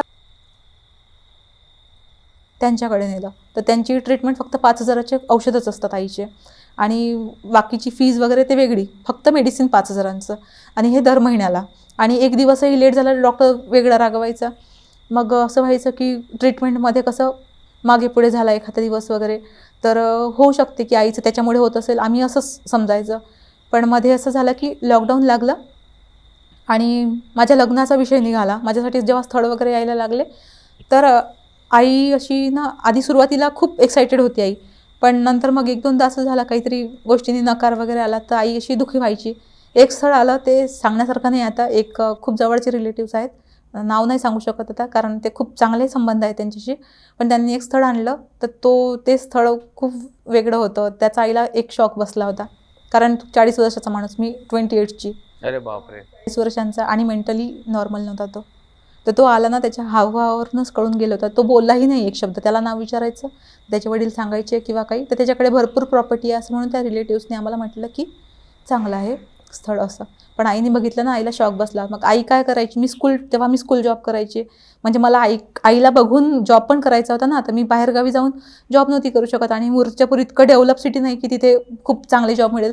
तर तिथे मला स्कूल टीचिंगचा जॉब मिळाला. मी मग कॉन्व्हेंटला स्कूल टीचिंगमध्ये होते. तर मी दिवसभर मुलांना शिकवायची आणि रात्रीच्या वेळेला मग त्यांचे बुक्स वगैरे चेक करत बसायची. तर माझी आई रात्रीचे 10 वाजता म्हणजे 10 वाजता झोपी गेली की 2 वाजता उठून, 3 वाजता उठून, की माझ्या मुलीसाठी असं स्थळ का बघितलं, माझ्या मुलीने काय केलं, आता मी आहे तर असं, जर मला काही झालं तर यांचं काय होईल. मग ती असं नाही, आम्ही सतत हे करून, तर मला काय वाटलं आईला शॉक बसला ह्या गोष्टीचा. मग मी म्हटलं की मेडिटेशन वगैरे थ्रू काय होईल, ठीक होईल. तर मी स्वतःही मेडिटेशन करणं चालू केलं, कारण की ह्या गोष्टींचा परिणाम माझ्यावर व्हायचा ना. मला दुसऱ्या दिवशी फ्रेश होऊन मुलांना एकदम पॉझिटिव्ह याच्यात शिकवायचं आहे, आनंदाने. मी चेहऱ्यावर दुःख दाखवू शकत नाही. तर मी मेडिटेशन करायची. तर मेडिटेशनने मला बरंच वाटायचं. तर मी यूट्यूबला बघून वगैरे मेडिटेशन. तर इथे हा पॉईंटही क्लिअर करणं महत्त्वाचं की मेडिटेशन यूट्यूबला बघून कधीच नाही केलं पाहिजे. मेडिटेशनची एक पद्धत असते, प्रार्थना वगैरे करून केलं पाहिजे. एक चांगले जे खूप त्यामध्ये जे आहेत ना, खूप आधीपासून कुशल आहेत, त्यांच्या यानेच करायचं. असं कुठल्याही यूट्यूबरने सांगितलं की बघा असं, कारण आपल्या शरीरामध्ये जे 7 चक्र असतात ना, ते चुकीचं चक्र एकदम हे जे आज्ञाचक्र आहे, काही लोक खूप डीप मेडिटेशन करतात आणि हे आज्ञाचक्र ओपन करून बसतात. त्यामुळे नको ते एनर्जी दिसते मग उघड्या डोळ्यांनी आपल्याला. तर ते चूक व्हायला लागते. पण मला असं झालं की मी यूट्यूबला बघून मेडिटेशन सुरुवात केली आणि करायची. मी तासनतास मग मेडिटेशनमध्ये असायची. तर मग मला असा निगेटिव्ह एनर्जीचा असा भास व्हायला लागला होता. मग मला असं वाटलं की मग एक जे आहे ना प्रॉपर, श्रीलंकेवरून भंतेजी आले होते ते मेडिटेशन घ्यायला इकडे विपश्यना म्हणून आमच्या गावी. तर त्या आले. तर मी आईला म्हटलं की ही खूप चांगली गोष्ट आहे, ही माझ्यासाठीही चांगली गोष्ट आहे आणि आईसाठी. मी शाळेमधून 4 दिवसांच्या सुट्ट्या घेतल्या आणि आईला घेऊन तिथे गेली. मी म्हटलं यांनी जर आईला होत असेल चांगलं तर मग का नाही करायचं, आपण ट्रीटमेंट तर देतच आहोत ना, इथेही घेऊन जायचं. म्हणून मग मी आईला तिथे घेऊन गेली. आई ते 3-4 दिवसांमध्ये आईने एकही दिवस मेडिटेशन केलं नाहीच. सगळ्यांना डिस्टर्ब करून टाकायची. मध्येच बोलणं, जे लोक मेडिटेशनमध्ये बसलेले त्यांच्या समोरची बुक्स घेऊन येणं किंवा माझ्या कानात येऊन काहीतरी बोलून जाणं, ती करतच नव्हती. किंवा बाहेरच गोष्टी करत म्हणजे डिस्टर्ब करायचं. हां, ती करायची. तर पण माहिती आहे कसं तिथे काय झालं, ते भंतेजीचे होते श्रीलंकेचे. आम्ही 200 जणं मेडिटेशनला असायचो. सकाळी 4ला उठायचं, अंघोळ वगैरे करून मेडिटेशनमध्ये बसायचं. 7ला आम्हाला ब्रेकफास्ट मिळायचा. तर त्या मेडिटेशनमध्ये काय व्हायचं की मला पहिल्या दिवशी खूप त्रास झाला, म्हणजे खूप बॉडी पेन वगैरे. पण दुसऱ्या दिवशी मला खूप छान झोप लागली. त्या भंतेजींनी 200 लोकांमधून मला विचारलं पण. मग ते श्रीलंकेवरून आले, त्यांना काही मराठी वगैरे नव्हती, लँग्वेज येत नव्हती, फक्त इंग्लिशच यायचं त्यांना. त्यांनी मला विचारलं की तू मेडिटेशन करतेस का म्हणून, असं म्हणजे इंग्लिशमध्येच, की म्हणजे तुम्ही प्रॅक्टिस केली आहे का मेडिटेशनची. मी म्हटलं हां. चुकीचं केलं, जे मेडिटेशन चुकलं आहे तुझं म्हणून. तर चुकल्यामुळे तुला खूप भास झाले असतील. म्हटलं हो, हे 100% खरी गोष्ट आहे म्हटलं. आणि मला का भास होत आहेत, कारण मला असं वाटत होतं की मी खूप ना थकलेली असते, दमलेली असते आणि टेन्शनमध्ये झोपते मी, त्यामुळे मला असं भास होत आहे की माझ्या आजूबाजूला कोणीतरी आहे असं. त्यांनी मला सांगितलं की मेडिटेशनची पद्धत जेव्हा चुकते ना, तेव्हा निगेटिव्ह एनर्जी आपल्याला थ्रू कॉन्टॅक्ट करायचा प्रयत्न करते. आणि माझ्याबरोबर असं झालेलं आहे सर, मला बरेच लोकांनी स्वप्नात, अननोन पर्सन ज्यांना मी ना बघितलेलं ना काही आणि मला ते स्वप्नात येऊन त्यांची इच्छा सांगून जातात. पण काय होते, एक ते जे अमरावतीचा इन्सिडेंट सांगितला होता मी, ते तर माझ्या जवळचे होते. त्या आजोबांचं मला कळलं की यांची ही इच्छा होती. मी त्यांच्या नातेवाईकांना सांगितलं, तर त्यांनी ते केलं. पण मग त्यांना ताट वगैरे दाखवलं सर्व. पण हे जे बाकी लोक सांगतात त्यांना मी ओळखतच नाही ना, तर मी त्यांच्यापर्यंत कशी सांगू, मी त्यांना कसं सांगू की तुमच्या नातेवाईकांची ही इच्छा आहे, किंवा हे खरं ॲक्च्युअलमध्ये होतं पण की काय, कारण ते स्वप्न होतं. स्वप्नांच्या बेसिसवर कसं कोणाला कॉन्टॅक्ट करणार आपण. म्हणून मग असे मला खूप गोष्टी व्हायच्या. तर त्यांनी मला सांगितलं की मेडिटेशनची ही प्रोसेस आहे, असं मेडिटेशन करायचं प्रार्थना वगैरे करून. मग मी त्या थ्रू करायला लागली. पण माझ्या आईला मग मेडिटेशननंतर आणल्यानंतरही ना आईचे खूप ॲक्टिव्हिटी अशा वेगळ्या घडायला लागल्या. माझी आई जी सिम्पल राहणारी, एकदम डिसेंट वेमध्ये राहायची ना, मी तिचं बोलणं वागणं एकदम पद्धतशीर होतं.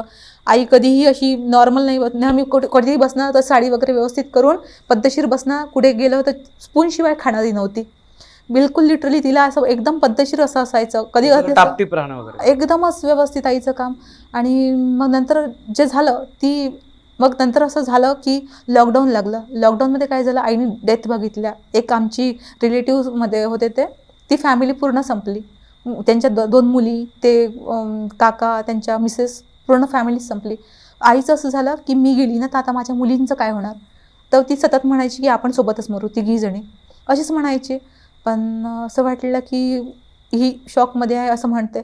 पण नंतर असं झालं जेव्हा मला स्थळ पाहायला आलं तर माझ्या आईने मग मला मारणंसुद्धा सुरू केलं, हात उचलायला सुरुवात केली. बापरे. तर ती हात उचलायची आणि आता असं तिला हे पण नव्हतं उद्या मुलगा बघायला येणार आहे, तर ते बघतात ना पायापासून डोक्यापर्यंत बघतात मुलीला. तर माझ्या हातावर पोखरल्याचे निशाण, मारल्याचे निशाण, पाठीमध्ये मारलं मला की मी मला दुसऱ्या दिवशी तापच आला असं. आणि मी रडून नातेवाईकांना सांगत आहे की आईने मला मारलं. नातेवाईक विश्वास ठेवायला लागतं नाही, कारण माझ्या आईचा माझ्यामध्ये इतका जीव होता, ती कशी काय मारू शकते. लहानपणी वगैरे मारायची? कधीच नाही, कधी आईने चुकूनही माझ्या हात नाही उचललेला. कारण माझी बहीण खोडकर होती, ती खूप मस्ती करायची आणि मला असं होतं तिला आईने मारलं की मी शांत बसून जायची बिलकुल. म्हणजे तिला काही केलं तर मी नकोच, मला हे नकोच. मला इव्हन कोणी शिवीगाळ आत्ताही केलं तर माझा बीपी लो होऊन जातो. मी कोणाच्या शिव्या वगैरे ऐकू शकत नाही. मला कोणी म्हणजे नवरा बायकोंची भांडणं वगैरे पाहू शकत नाही मी. मला खूप कसरे होते, मला असं रडायलाच येते बिलकुल. तर त्यामुळे मी कसं कुठे भांडण असेल ना तर मी आतमध्ये सगळ्यात आतमधल्या रूममध्ये जाऊन कान बंद करून बसायची की मला नकोच आहे भांडण वगैरे ऐकायचे. तर त्यामुळे कसं मी आई माझ्यावर रागावली पाहिजे असं मी कुठलंच काम नाही करायची. मी आईचा म्हणजे मुलगा बनायचा प्रयत्न करायची नेहमी की आईला कधी असं व्हायलाच नको. तिला अभिमान होता नेहमी. ती काय म्हणायची की मी खूप नशीबवान आहे की मला 2 मुली आहेत. मुलगा असता तर कधी दारू पिऊन कुठे जातो, काय करतो, भांडण आणतो, असं लक्ष ठेवावं लागतं. मला माझ्या मुली दोन्हीही खूप चांगल्या आहेत आणि माझी मोठी मुलगी मला खूप अभिमान आहे याच्यावर. नेहमी आई अशी कौतुकाने सांगणारी. आणि मग ती माझ्याशी अशी वागायला लागली जशी मी तिची दुश्मनच आहे, पूर्ण अशी वागायला लागली. मग आम्हाला असं वाटायचं की तिला डिमेन्शिया किंवा अल्झायमर म्हणतात ते आहे. तर ते मानसिक रोग आहे ना तो एक प्रकारचा. त्यामुळे असं वाटलं की होऊ शकते आणि डॉक्टरनी सांगितलं होतं 2 पर्सनॅलिटी वेगवेगळ्या दिसू शकतात. तर एक दिवस असं झालं की आईने ना काहीतरी झालं, खूप छोटीशी गोष्ट होती आणि आई एकदम हायपरच व्हायला लागायची. मग छोटंही काहीही हो. आणि जेवण असं होतं आईचं, एकदा जेवण केलं की 10 मिनिटांनी परत जेवण. आणि आई 2 चपात्या खाणारी, माझी आई 4 चपात्या खाऊन म्हणायची मला जेवणच दिलं नाही तू, बापरे. असं करायची. भूक भरपूर लागायची? हो, खूप भूक लागायची. आम्हाला काय वाटलं मेडिसिन्समुळे भूक लागते, पण तसं नव्हतंच बिलकुल. तिला जेवण, आताही आईला जेवण इतकं म्हणजे ती कधीही येईल ना बाहेरून तर तिला जेवण लागतेच, जेवणच मागते ते. आणि आपण सपोज स्वयंपाक संपला तर ती स्वतःच काहीही बनवणार आणि हे करणार. आणि आईचं कसं, आईला आधी टीचर होती आई, आईला घरची कामं काही जास्त येत नाही फारशी, त्यामुळे आम्हीच जास्त कामं करायचं, स्वयंपाक वगैरे बनवणं हे सर्व आमचंच. मग आणि आई काही बनवायला गेली तर स्वतःलाच जाळून घ्यायची किंवा काही ना काही हाम करायची, त्यामुळे आम्ही आईला किचनमध्ये जाऊच देत नव्हतो. मग असं व्हायचं की इतकं कसं काही जेवते गं, म्हणजे ठीक आहे आपल्याला कळत नाही, विसरली असेल, पण पोट तर सांगते ना जेवण केलं म्हणून. ती म्हणे नाही तुम्ही मला जेवायलाच नाही दिलं. मग ती तर आधी आमच्यात म्हणायची, मग बाहेरच्या लोकांनाही म्हणायची की हा मला जेवायला देत नाही. मग त्यांना सांगायचं आम्ही की बघा ताट, हे बघा आईचं जेवणाचं ताट आहे तसंच ठेवलेलं आहे, अजून ताट पण नाही घासलेलं आणि आई लगेच जेवण मागत आहे, कसं करायचं आता असं. ते म्हणते की कसं मेडिसिन्समुळे कसं भूक लागते, तर असं होत असेल. इग्नोर केलं आम्ही. पण मग असं झालं की आई एक दिवस आली ना, आई जी सिंपल राहणारी माझी आई, वडील नसल्यामुळे आई कशी एकदम कपाळाला छोटीशी टिकली आणि व्हाईट कलरच्याच मोस्टली साड्या तिच्या, वदन नेहमी पिनअप केलेला आणि नेहमी आंबाळा वगैरे बांधलेला तिचा, असा एकदम सिंपल. आणि पर्स नेहमी खांद्यावर असायची एका साईडला. तर ती आता जेव्हा बाहेर गेली आई, एकदा बाहेर गेली नाही, चप्पल पण नाही पायामध्ये आईच्या, साडी पण व्यवस्थित नाही, झोपेतून उठून कशी साडी थोडी अशी अस्तव्यस्तच राहते ना, असं पिनअप वगैरे नाही केलेली अशी प्रॉपर, आई तशीच झोपेतून उठून बिना चप्पलचीच फिरायला गेलेली. आईला बघितलं, केसाला कंगवा नाही, ब्रश नाही केलेला, तशीच मी आईला बघितलं आणि तशीच मग डॉक्टरकडे गेली. आईचे व्हिडिओ वगैरे सगळे रेकॉर्ड केले, डॉक्टरला दाखवलं, म्हटलं सर असं असं होतं आहे. त्यामुळे त्यांचं कसं वय झालं ना, तर ते जास्त होत आहे त्यांची हे, त्यांना आता आपल्या म्हणजे हॉस्पिटलमध्ये ठेवा तुम्ही 5-6 दिवस. पण आता मी पण जॉब करायची, माझी बहीण पण कॉलेज करायची, तिच्या एक्झाम्स होत्या, त्यामुळे शक्य नव्हतं. आम्ही आईला काही हॉस्पिटलमध्ये ठेवलं नाही. तर असं झालं की मग आई एकदा घरी आली ना, तर ती टोटली आई नव्हतीच. साडीचा पूर्ण पदर जसं हातावर, जसं हिरोईन कशा एका हातावर साडीचा पदर आणि हातामध्ये भरपूर बांगड्या घातलेल्या. आणि एक दिवस आम्हाला दिसलं की घरामध्ये ना एक असं कोठी आहे, ज्यामध्ये कसं आपण असं ज्या वस्तू कामाच्या नाही स्टोर रूममध्ये असते पडलेले, ते एक पाण्याची कोठी ज्या टाकी वगैरे म्हणतो आपण, ती तर निळ्या कलरची टाकी, त्यामध्ये आम्हाला ओटीचं सामान दिसलं. आणि ओटीचं सामान आमच्या इथे प्रश्नच नाही, कारण मी पण कॉलेजला म्हणजे मी जॉब करायची, माझी बहीण कॉलेजला होती, लॉ करत होती आणि आईचा प्रश्नच नाही ना, कारण आई ओटी भरू शकत नाही, आई म्हणजे वडील नसल्यामुळे मला. तर ते सुवासिनी भरायची असते, तर ती ओटी आम्हाला घरात दिसली. आईला म्हटलं, "ही तू आणलीस का?" तर आई बोलले, "नाही, मी नाही आणली." मग तिला विचारलं पण, की "मग हे काय?" मग काय झालं, आईला कंटिन्यू फुलंच तोडून आणायची झाडांचे. कोणाच्याही झाडाचे जायची, फुलं तोडून आणायची, देवाला टाकायचे आणि देवाला हात जोडत नव्हती. आणले की फुलं फेकायची. नाहीतर आई जी देवाजवळ ना तासनतास गाथा म्हणत बसणारी, ती देवाचं नावही घेत नाही. जी बुक्स वाचायची तिच्याकडे नेहमी, म्हणजे सर्वच धर्माचे, असं कुठलाच नाही. आई असं टीचर असल्यामुळे तिने असं जाती धर्म वगैरे तिने आम्हाला धर्म शिकवलाच नव्हता शब्द हा. जेव्हा मी 7th जेव्हा कॉलेजला म्हणजे स्कूलमध्ये गेली आणि ते फॉर्मवर भरायचं ना, कास्ट काय, मी आईला विचारलं, आपली कास्ट काय आहे? तेव्हा आईने सांगितलं. तर मला म्हणली, तुला कोणी शिकवलं हे? असं तू शाळेत जाते ना, कास्ट विचारते. मी म्हटलं शाळेवाल्यांनीच म्हटलं की कास्ट काय आहे. तर मग आईने तेव्हा सांगितलं. आणि आमच्या घरी पूर्ण देवांचे ग्रंथ, पुस्तकं, जितकंही चांगलं काही असेल ना, तर कोणी व्यासमध्ये गेलं, सत्संगमध्ये आई बुक घेऊन यायची. कोणी कुठे गेलं तर त्यांचं, कोणी पंढरीला गेलं ना, वारीला, त्यांच्या इथे जायचं, मग पाया पडायला वगैरे, असं आईचं नेहमी असायचं. आणि आम्हालाही प्रत्येक देवाच्या कार्यामध्ये ती पार्टिसिपेट करायला लावायची, की घ्या तुम्ही, आरती वगैरे सगळे यायचे आम्हाला तेव्हा. तर आईने सगळं बंदच करून टाकलं, काहीच नव्हती करत ती. देवाजवळ अगरबत्ती लाव, दिवा लाव, नाहीच म्हणायची, तूच कर, मला करायचं नाही, अशी करायची. मग आम्हाला तेव्हा असं वाटलं की ना, काहीतरी निगेटिव्ह एनर्जी आहे. आणि मग ते खाणं जे आहे, ते खाणं नॉर्मल नव्हतं, खाण्यामध्ये दिसलं. दुसरं, ते आईचं राहणीमान चेंज झालेलं. ती जी पद्धतशीर राहणारी व्यक्ती एकदम अपोजिट राहायला लागली. तिला जर म्हटलं की तू कंगवा कर गं, वेणी घाल, तर ती मारायला येणार, की नाही करत मी, काय करशील तू, आणि जास्त करशील ना तर मारूनच टाकणार, अशी बोलायला लागली. पण त्यामुळे आम्हाला डाऊट आला की हे बाहेरचं काहीतरी आहे. असं म्हणजे आईमुळे असं झालं की आईची जी तर ती एनर्जी म्हणू की काय म्हणू, पण असं झालं की 1-2दा असं अनुभव आला आम्हाला की भास होत आहेत. आता आपण चेअरवर कपडे नाही ठेवत ना, आता एखादी सपोज आतमधल्या रूममध्ये असते चेअर, त्यावर टाकतो आपण, पण हॉलमध्ये जी चेअर असते ते तर आपण पद्धतशीर ठेवतो, कारण हॉलमध्ये कोणीही येते, त्यामुळे आपण ते नीटनेटकंच ठेवतो. तर तिथे चेअरवर माझी आई प्रत्येक चेअरवर अशी कपडे टाकून ठेवायची. अशी तिला स्वच्छता आवडतच नव्हती. अस्तव्यस्त राहायचं. हां, तिला घर स्वच्छ नव्हतं आवडायचं. तिला अंघोळ केलेली नव्हती आवडायची. तिला अंघोळ म्हटलं की माझी आई इतके वर्ष तिने स्कूलमध्ये पण होता, आजारी का असेना अंघोळ करायची. तिला आता 4-4 दिवस अंघोळीला नाहीच. पाणी टाकून दिलं तर अंघोळीच्या वेळेला गायब होऊन जायची, की मला करायचीच नाही आहे. असं ती नेहमी करायला लागली. आणि मग असं झालं एकदा की वस्तू आहे ना, ती गायब आहे, तिथे नाही आहे, त्याची गरज आहे आणि ठेवलेली. आम्हाला माहिती आहे त्या वस्तूची जागा तीच आहे, ती तिथेच मिळणार, ती वस्तू तिथेच नाही. आणि मग नंतर बघतो तर ती वस्तू ऑटोमॅटिकली त्याच जागेवर. मग असं वाटलं की आपणच नीट बघितलं नसेल, पण हा अनुभव माझ्या एकटीबरोबर नाही, हा माझ्या बहिणीलाही अनुभव आला आणि हा अनुभव मला स्वतःला 8-10 वेळा येत आहे. तर म्हटलं काहीतरी आहे, इथे गडबड आहे. मग एकदा असं झालं की माझा एक मानलेला भाऊ आहे, तो रक्षाबंधनला आणि भाऊबीजेला नेहमी येतो. तर प्रणित नाव आहे त्याचं. प्रणित आला आणि बसलो आम्ही तिघं बहीण भाऊ, राखी वगैरे बांधणं झालं, ओवाळणं वगैरे झालं आमचं आणि बसलो गप्पा गोष्टी करत. तर ना फ्रीजचा आवाज आला. तो काय म्हणतं, ताई किचनमध्ये कोण आहे? म्हटलं कोणीच नाही. नाही, फ्रीजचा आवाज आला. म्हटलं, मग माझी बहीण कशी म्हणते, कारण त्या म्हणजे आम्हाला असं ॲक्टिव्हिटी असं वाटलं ना की नको त्या गोष्टी जाणवलेल्या आहे. तर मी म्हटलं, ती कशी म्हणते, असं होते आमच्याकडे. तर तो बोलला, ताई पण फ्रीजचा आहे ना. तर तो ना परत आवाज आला, फ्रीज उघडल्याचा आवाज आला नाही, बंद करण्याचा पण आवाज आला. किचनमध्ये कोणीच नव्हतं. तो काय म्हणते, कोणीतरी आहे वाटते, काकू आहेत वाटते आतमध्ये. मग तो जाऊन बघितलं त्याने किचनमध्ये, कोणीच नव्हतं. तो इतका घाबरला आणि ताई हे काय झालं.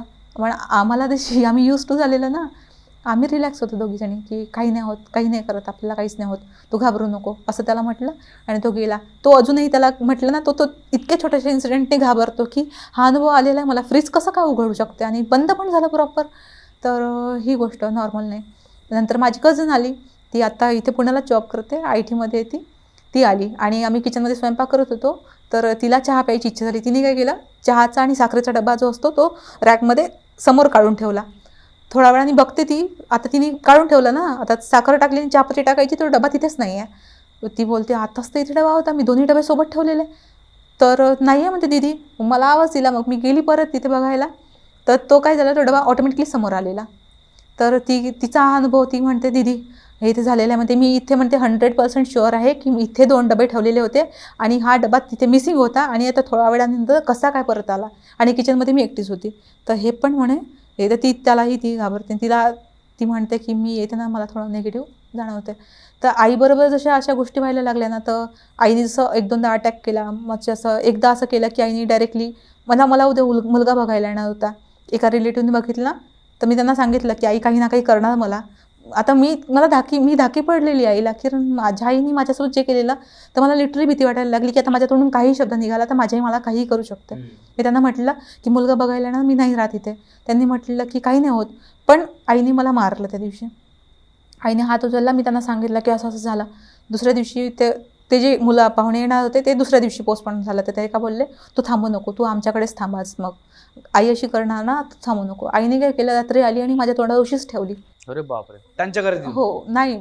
मी असं होतं ना की मला, कारण असं काही अपेक्षाच नव्हती ना की आपली अशी करू. पण तुम्ही म्हणले तुम्ही ते दुसऱ्या नाही गेली त्यांच्याकडे, मी गेलीच नाही. मी म्हटलं नाही, म्हटलं दादा मी इथेच थांबते, मी आतमधल्या बेडरूममध्ये थांबते आणि कडी लावून घेईल म्हटलं.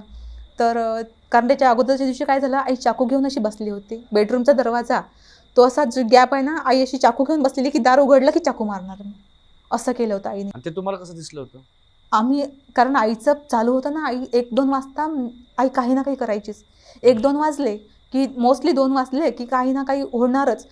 अचानकच आई काही ना काही बडबड करायला लागेल किंवा आम्हाला काही ना काही मारायला लागेल किंवा काही ना काही फेकफाक वस्तू असा काही ना काही असं व्हायचं. तर त्यामुळे तुमच्यासोबतच व्हायचं का तुमच्या बहिणीसोबत पण व्हायचं? तिच्याबरोबर पण एवढं नव्हतं होत. जितकं माझ्याबरोबर व्हायचं तितकं तिच्याबरोबर नव्हतं होत. तिच्याबरोबर कसं की आईच्या मनाविरुद्ध काही गोष्ट केली तेव्हा आई अग्रेसिव्ह व्हायची, तशी नव्हती होत. पण माझ्याबरोबर क्षुल्लक गोष्टीवरूनच, काही कारण नसो काही कारणच नसायचं आईला. तर मुलगा बघायला येणार तर आई म्हणायची लग्न होऊ देत नाही मी तुझं. तर त्यामुळे ती चाकू घेऊन बसलेली. आणि मग आम्ही आता रात्रीच्या वेळेला आपण एकदा तर वॉशरूमला वगैरे उठतोच ना, तर उठली ना आई चाकू घेऊनच उभी होती. अरे बापरे. आणि मी सांगितलं, दादा म्हटलं, मी सांगितलं होतं ना आई असं. तर दुसऱ्या दिवशी मग असं झालं की आई नॉर्मल होती. असं वाटलं की आज काहीच नाही करणार आहे. आणि आम्ही आईला सांगितलं पण नाही की उद्या मुलगा बघायला येणार आहे. ती लपून ठेवली आईला गोष्ट. म्हटलं कॅन्सल झालं, मुलगा बघायला नाही येणार आहे, तर कोणीच नाही येणार आहे म्हटलं, तर कॅन्सल झालं ते. तर आई नॉर्मल एकदम. असं वाटलं की ही रात्र काहीच नाही होणार आहे. म्हणून आम्ही शांत झोपलेलं. आई आली आणि गेली बाथरूमला आणि लाईट आणि दरवाजा ऑनच ठेवला बाथरूमचा. म्हटलं बंद कर तो लाईट आणि दार बंद कर. त्यावरूनच आई हायपर झाली आणि मग काहीतरी बडबड केली आणि मग मी झोपी गेली ना, आईने डायरेक्ट उशीच ठेवली माझ्या तोंडावर आणि माझा श्वास कोंडला ना एकदम. तर मी असं हे केलं आणि मग म्हटलं की तू म्हणजे नको ते, म्हणजे आपण रागाच्या भरात बोलतो ना, मग मी आईला नको ते बोलली की तू म्हणजे काय दुश्मन आहेस का माझी, अशी करायला लागली. म्हणजे मी सोडतच नाही तुला तर सोडतच नाही, अशीच म्हणायची कंटिन्युअसली ती मला. मग ते मुलगा म्हणजे असं दुसऱ्या दिवशी झाला प्रोग्राम वगैरे. तर मी सांगितलं की मला या फेजमधून जायचंच नाही आहे, ती मला मारायलाच येते, तर मला जायचंच नाही आहे फेजमधून. मग त्यांनी म्हटलं की बेटा हे बाहेरचं आहे काहीतरी, आता बाहेरच दाखवलं पाहिजे. मग आमचे स्कूलमधले एक दादा होते, म्हणजे ज्यांच्या ऑटोमध्ये मी स्कूलला जायची म्हणजे शिकवायला मुलांना. तर ते खूप लांब होतं, तिकडे स्कूटी वगैरे मला होती पण मला तिकडे त्या साईडला भीती वाटायची स्कूटी घेऊन जायला, कारण मला इतकी परफेक्ट नव्हती आहे स्कूटी. तर त्यामुळे मी ऑटोमध्ये जायची. तर त्या भैयांनीच म्हटलं की मॅडम ऐसा ऐसा है, आप सुनो मेरी बात, हो सकता है. मग म्हटलं आता आईसाठी काहीही करायला तर. म्हणून आम्ही दर्गामध्ये गेलो त्यांच्याबरोबर. त्या दर्गामध्ये इतके वाईट अनुभव आलेले. जसं पाऊल ठेवलं दर्गा, ती जी सवारी येते त्यांच्या इथे, तिथे पाऊल ठेवलं, ती खूप निगेटिव्ह एनर्जी होती. आणि असं माझं डोकं भारी पडलं, माझं आणि माझ्या बहिणीचं पण. तर माझ्या बहिणीने लिटरली माझा हात पकडला आणि मला ती आतमध्ये जाऊ देत नव्हती की ताई नको जाऊ नको, आपल्याला इथे खूप भीती वाटत आहे, मला चक्कर पण येत आहे. मग म्हटलं आपण आपल्या आईसाठी आलो, विसरू नको, आपल्याला इथे स्ट्रॉंग राहावंच लागणार. आणि म्हटलं तू काहीच नको बोलू, मी आहे ना, म्हटलं तू घाबरू नको. आणि आणखी पण बायका होत्या, त्यामुळे आम्ही गेलो. पण सगळे मॉमेडियन लोक होते आणि आम्हीच दोघी होतो ज्या मॉमेडियन नव्हतो. तर आम्ही तिथे गेलो आणि त्यांनी मग मला लिंबू वगैरे दिले, हे ठेव म्हणून. त्यांनी विचारलं की घरामधून कधी सोनं काही गायब झालं काय. तर घरामधून सोन्याची वस्तू गेलेली होती एक, ते आम्हाला माहिती होतं. म्हटलं हां सोनं हा गायब हुआ है म्हटलं घर में से. तर म्हणे कुछ कपडा वगैरे कुछ फटा है क्या, कापड वगैरे फाटले का म्हणून. म्हटलं हां, दारावरचे कपडे होते, त्याला कोणीतरी ब्लेड मारलेले आणि खूप विचित्र ब्लेड मारलेले की ते कपडे परत शिवून घालू शकत नाही व्यक्ती, असे म्हणजे काहीतरी राग द्वेष काढतो ना व्यक्ती एखादा, असं केलेलं होतं. आणि त्यांनी म्हटलं की पण त्यांनी म्हटले की घर में की किसी का है, हे घरातलेच कोणतरी, हे बाहेरचं नाही आहे. मग आम्हाला आता वाटते ना आपल्याला की कोणीतरी असेल ज्याला व्यक्तीला आपल्या पाहुण्या होत आहे चांगलं. तर म्हटलं असू शकते. मग हे काय झालं, जेव्हा हे सगळं होत होतं, माझ्या बाजूला एक मुलगा बसलेला. तर त्या मुलाला जसं त्यांनी ते कलम म्हणायला सुरुवात केली ना, तर तो मुलगा 3 आवाज काढायला लागला. एक तो भेडियासारखा, एक त्या मुलाचा स्वतःचा आणि एक एक खूप कर्कश माणसाचा एकदम भारी आवाज. 3 आवाज त्या मुलांनी एक साथ काढले आणि हे पण मी स्ट्रॉंग राहिली. माझी बहीण खूप घाबरली. तिथं पळून आतमध्येच गेली. त्या बाजूला जे घर होतं ना त्या घरामध्येच त्या बायकांमध्ये ती गेली की म्हणजे आलं होतं तिच्यावर तिथं.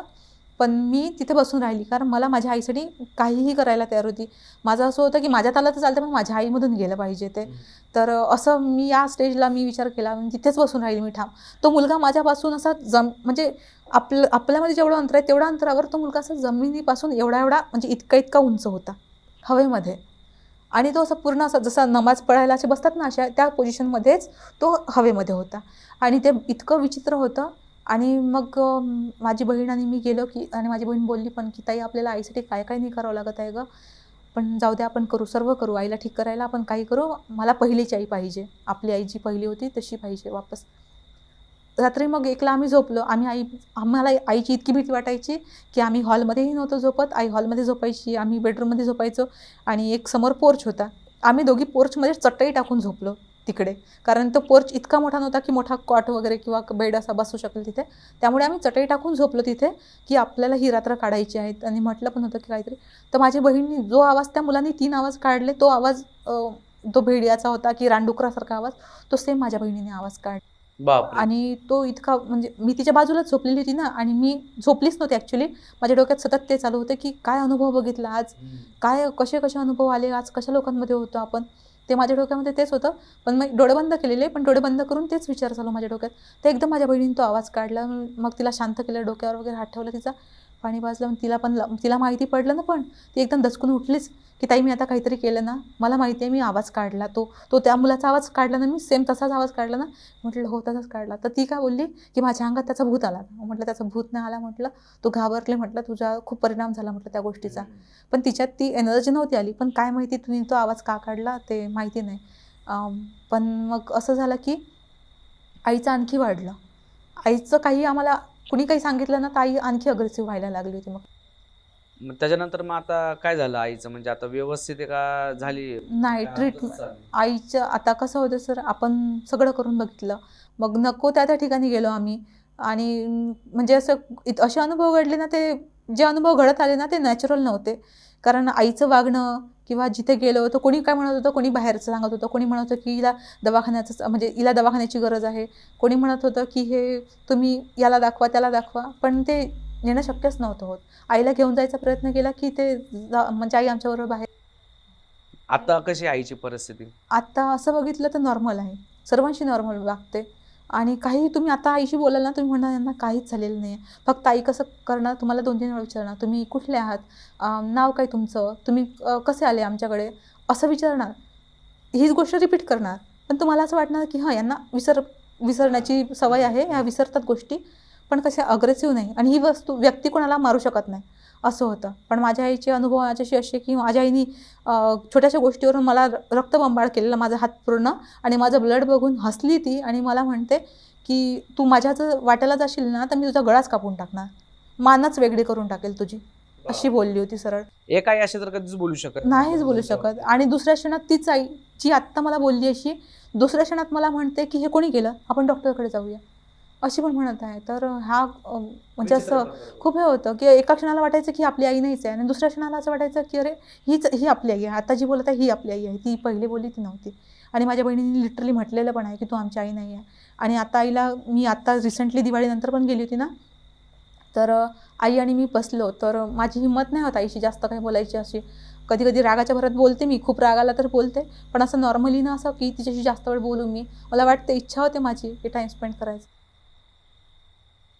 तर असं वाटतं ना आपल्याबरोबर की आपण आईशी जुन्या गोष्टी करायच्या, काही विचारायचं, इच्छा खूप होते असं बोलावं काहीतरी, तिला विचारावं असं. पण नाही बोलू शकत तसं. आईशी जास्त टाईम स्पेंड केला की कुठे ना कुठे काही ना काही बिघडणारच. आणि आता रिसेंटली मी दिवाळीला गेलेली तेव्हाही आईनी मला हेच म्हटलं की मला काही घेणं देणं नाही तुमचं, असंच बोलली. आणि इतके दिवस राहत असतात का माहेरी, अशी बोलली. अरे बापरे! 10 दिवस राहिले होते मी. तेव्हा मला बरं नव्हतं आणि मला घ्यायला आले होते. पण 10 दिवस म्हणजे यांनाही घरी काम होतं. तर आले तर मला म्हणते की इतके दिवस राहत असतात का माहेरी, अशी बोलली सरळ. आणि इथे मी आल्यानंतर माझ्या बहिणीला म्हणते की तिला म्हण ना दिवाळीला ये म्हणून. ती आली नाही. दिवाळीला येत असतात ना म्हणते माहेरी, पहिली दिवाळी आहे तिची, असं पण. तर माझी बहीण म्हणतेही आईला कधी कधी, आणि मी तेव्हा आईशी मी बोलली, तरी मी हिंमत करून मी दिवाळीला गेली ना तेव्हा मी आईशी बोलली, म्हटलं तू आई आहेस का गं म्हटलं माझी, असं म्हटलं. मी इमोशनल झाली होती थोडी आणि म्हटलं तू माझी आई आहेस का. तिला हक केलं मी, तर ती नॉर्मल होती, हक करू दिलं तिने मला. माझी बहीण नव्हती तेव्हा, तर मी बहीण नसल्यामुळे मी आईला असं हक केलं खूप, कारण ते लॉकडाऊनपासून आमच्यामध्ये ते कनेक्शनच नाही राहिलं ना. तरी पण मी गेली आणि आता लग्न झालं माझं, आता मी आईपासून खूप दूर आहे म्हणून एक थोडंसं वाटते ना. मग मी तरी पण तिला असं हक केलं, तर तिने मला खूप प्रेमाने हे केलं, माझ्या पाठीवरून हात फिरवला आणि म्हटलं काय झालं तुला. म्हटलं तू माझी आई आहेस का गं. तर मग माझ्याकडे बघितलं, काय म्हणते, नाही मी तुझी आई नाही आहे. तिने लिटरली मला असं म्हटलं. आणि म्हटलं काय केलं माझ्या आईला, मारून टाकलं म्हटलं तिला, अशी. अरे मग आता कळतच नाही हे असं असं म्हटल्यानंतर असं रडायला येते आणि असं वाटते की ही माझ्यासोबत बोलत पण आहे आणि गरज असं आई नसेल का ही माझी, असं होतं. खूप नको ते अनुभव आले सर. आता कसं होतं ना, आपल्या आईला आपल्याला ठीक करायचं असेल ना, तर दर्गामध्ये असो की कोणी एक ख्रिश्चन बाई होत्या, तर त्यांचं कपड्यांचं दुकान होतं. तर आई लेडीज आहेत त्या पण, त्यांना मिस्टर नाहीत, तर त्या पण असल्यामुळे आई त्यांच्याकडे बसायची. त्यांना माहिती होतं ना माझी आई कशी आहे, तर त्यांनी बघितलं की आईने 2च मुलींना एकटीने सांभाळलं. तर कसं शॉक होता ना बाबा गेल्याचा. तर तिने ज्या बाईनी स्वतःच्या नवऱ्याला शेवटचा क्षण म्हणजे बघितलाच नाही चेहरा, तर शॉक बसला असेल तिला. तर सगळ्यांची सहानुभूती आईकडे आहे आणि आई खूप खूप चांगली वागली सर. म्हणजे आम्ही तिघीजणी असायचो, पण आमच्या घरी कधी कुठल्या जेंट्सला एंट्रीच नव्हती, बिलकुलही नाही. कोणता रिलेटिव्हही जेंट्स असेल ना आमच्या घरी थांबत नव्हता कधीच तो. तर माझ्या आईने नेहमी हे सांगितलं की हे तुम्ही मुलगा म्हणून राहायचं आणि स्वतःची कामं नेहमी स्वतः करायची, कोणावर कधी डिपेंड नाही राहायचं. तर असं तिने असं कमजोर बनवलंच नाही आम्हाला, खूप अशी मजबूत राहायला शिकवायची नेहमी. आणि ती व्यक्ती आता अशी वागते म्हणून तिला असं आम्हाला असं वाटलं की हिला चांगलं करायचं. आम्ही मग त्या ज्या कपडे हे करायचे ना, विकायच्या कपड्यांचं दुकान त्यांचं, त्या काकूने सांगितलं की हे बघ म्हणे, मी ना तिकडे व्यासला केली होती, तर हे बघ म्हणे हे ना त्या म्हणजे ते ख्रिश्चन होत्या, त्यांनी एक पाणी दिलं. म्हटलं हे पाणी दे आईला तू, आणि त्या घेतील नाही म्हणे. आणि एक प्रार्थना असते ती ख्रिश्चन लोकांची प्रार्थना आहे, ती फोनवर ऐकवतात. त्या काय म्हणत होत्या की तुझा पहिले तर कॉल लागणारच नाही, जो नशिबवान असतो ना म्हणे, ज्याचे काहीतरी पॉझिटिव्ह एनर्जी, ज्याचे काहीतरी चांगले कर्म आहेत, त्याचाच कॉल लागतो. त्या माझ्यासमोर घेतला त्यांनी, तो नंबर डायल केला, त्यांचा कॉलच नाही लागला. माझ्या बहिणीने तोच नंबर दिला, माझ्या बहिणीचाही नाही लागला. आणि 4-5 वेळा कॉल केले बरं, आणि बघ म्हणे लागतच नाही म्हणे, कदाचित यांचं ठीक होणं नाही आहे म्हणे तिथे, म्हणून म्हणे लागत नाही आहे. मला दिला, मी लावल्याबरोबर माझा नंबर लागला म्हणजे डायरेक्टली. आणि त्यांनी लगेच मग माझा ठेवल्यानंतर त्यांनी केला तर कंटिन्युअसली 4-5 दिवस असं झालं. त्या बोलल्या की बघ तुझाच कॉल लागला आहे, तर तिने मग म्हटलं की प्रभू तुझ्यासोबत आहे, तू कर म्हणून, तू कॉल कर परत, ती प्रार्थना ऐकव आईला. आणि मग मी त्यांच्याशी बोलली, तो जो कॉल लागला मी त्यांच्याशी बोलली की असं असं आहे, माझ्या आईबरोबर अशा अशा गोष्टी होत आहे, निगेटिव्ह एनर्जी म्हणजे खूप जाणवत आहे आम्हाला, निगेटिव्ह गोष्टी होत आहे, आईसोबत राहणं आम्हाला भीती वाटायला लागली जीवाची, आता असं झालेलं आहे. त्यांनी काय म्हटलं की त्यांना मी म्हणेल तेव्हा त्यांना फोनवर प्रार्थना ऐकव. मी म्हटलं ठीक आहे ऐकवते. त्यांनी म्हटलं आधी प्रार्थना ऐकव, आणि हे जे पाणी आहे ना, पाणी होतं की तेल होतं बहुतेक, ते जेवणामध्ये दे, थोडंसं जेवणामध्ये मिक्स करून, किंवा त्यांच्या तळपायाला आणि डोक्याला, टाळूला असं थोडीशी मसाज कर.